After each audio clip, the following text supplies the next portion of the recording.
नमस्कार दोस्तों। आज जो कहानी मैं आपके सामने प्रस्तुत करने जा रही हूँ उसे सुनने के बाद बहुत सारे लोगों की बहुत सारी बचपन की यादें ताज़ा हो सकती है, खासकर हिंदी प्रदेश के लोग मेरे जैसे, क्योंकि ये कहानी हमारी टेक्स्ट बुक में हुआ करती थी। चलिए दोस्तों, फिर आज शुरू करते हैं कहानी काबुली वाला, और इसके लेखक हैं रविंद्रनाथ टैगोर। मेरी 5 बरस की लड़की मिनी से घड़ी भर भी बोले बिना नहीं रहा जाता। एक दिन सवेरे सवेरे बोली, बाबूजी, राम दयाल दरबार है ना, वो काको कौवा कहता है। वो कुछ जानता नहीं ना बाबूजी। मेरे कुछ कहने के पहले उसने दूसरी बात छेड़ दी। देखो बाबूजी, भोला कहता है आकाश में हाथी सूंड से पानी फेंकता है और इसी से वर्षा होती है।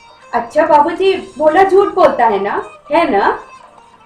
और फिर खेल में लग गई। मेरा घर सड़क के किनारे है। एक दिन मिनी मेरे कमरे में खेल रही थी। अचानक वो खेल छोड़कर खिड़की के पास दौड़ी गई और बड़े जोर से चिल्लाने लगी, काबुली वाले, ओ काबुली वाले।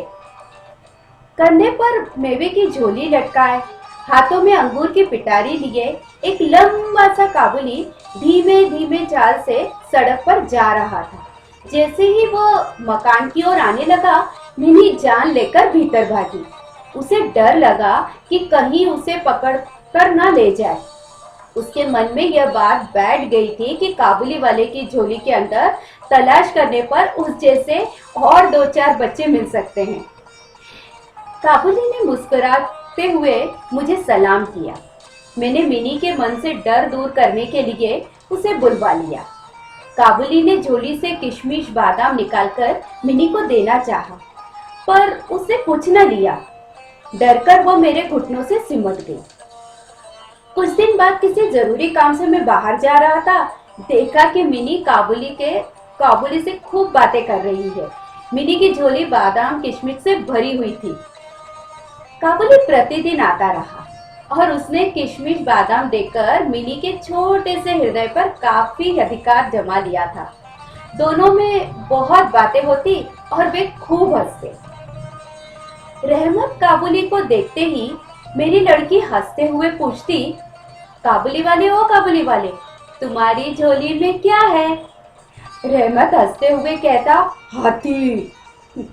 फिर वो मिनी से कहता, तुम ससुराल कब जाओगी? इस पर उल्टे वह रहमत से पूछता, तुम ससुराल कब जाओगे? रहमत अपना मोटा घूसा तान कर कहता, इस ससुराल को हम मारेगा। इस पर मिनी खूब हंसती। एक दिन सवेरे मैं अपने कमरे में बैठा कुछ काम कर रहा था। ठीक उसी समय सड़क पर बड़े जोरों का शोर सुनाई दिया। देखा तो रहमत को 2 सिपाही बांधे लिए जा रहे थे। रहमत के कुर्ते पर खून के दाग है और सिपाही के हाथ में खून से सना हुआ छुरा। हुआ यूं कि हमारे पड़ोस में रहने वाले एक आदमी ने रहमत से एक चादर खरीदी। उसके कुछ रुपए उस पर बाकी थे, जिन्हें देने से उसने इनकार कर दिया था। बस इसी पर दोनों में बात बढ़ गई और काबुली ने उसे छुरा मार दिया। इतने में काबुली वाले, ओ काबुली वाले कहती हुई मिनी घर से निकल आई। रहमत का चेहरा क्षण भर के लिए खिल उठा। मिनी ने आते ही पूछा, तुम ससुराल जाओगे? रहमत ने हंसते हुए कहा, हाँ, वही तो जा रहा हूँ। चूरा चलाने के अपराध में रहमत को कई साल की सजा हो गई। काबुली का ख्याल धीरे धीरे मेरे मन से निकल गया और मिनी भी उसे भूल गई। कई साल बीत गए। आज मिनी का विवाह है। मैं अपने कमरे में बैठा हूँ, खर्च का हिसाब लिख रहा था। इतने में रहमत काबुली बहुत साल बाद आया और सलाम करके एक और खड़ा हो गया। पहले तो मैं उसे पहचान ही न सका। अंत में उसकी ओर ध्यान से देखकर पहचाना कि अरे, ये तो रहमत है। मैंने पूछा, क्यों रहमत, कब आए? कल ही शाम को जेल से छूटा हूँ, उसने बताया। उसने कहा, आज घर में एक जरूरी काम है, फिर कभी आना। वह उदास होकर जाने लगा। दरवाजे के पास रुककर बोला, जरा बच्ची को देख सकता हूँ।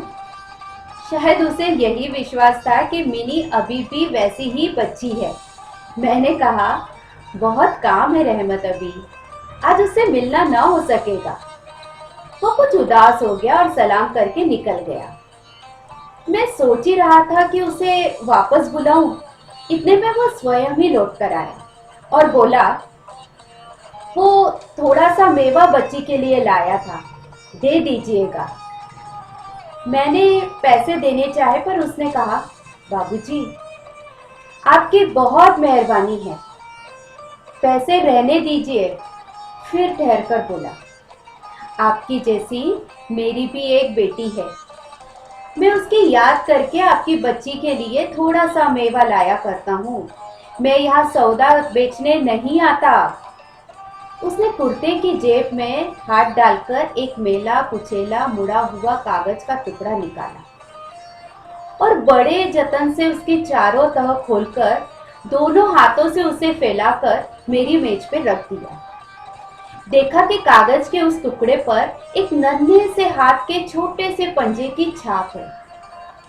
शायद हाथ में थोड़ी सी कालिख लगाकर कागज पर उसकी छाप ले ली गई थी। अपनी बेटी की इस याद को छाती से लगाकर रहमत हर साल कलकत्ते के गली कूचों में सौदा बेचने आता था।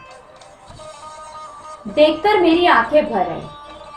सब कुछ भूलकर मैंने उसी समय मिनी को बाहर बुलाया। विवाह की पोशाक और गहने पहने मिनी शर्म से सिकुड़ी मेरे पास आकर खड़ी हो गई। उसे देखकर काबुली पहले तो सकपका गया। उससे पहले जैसी बातचीत न करते बनी। बाद में वह हंसते हुए बोला, लल्ली सास के घर जा रही है क्या?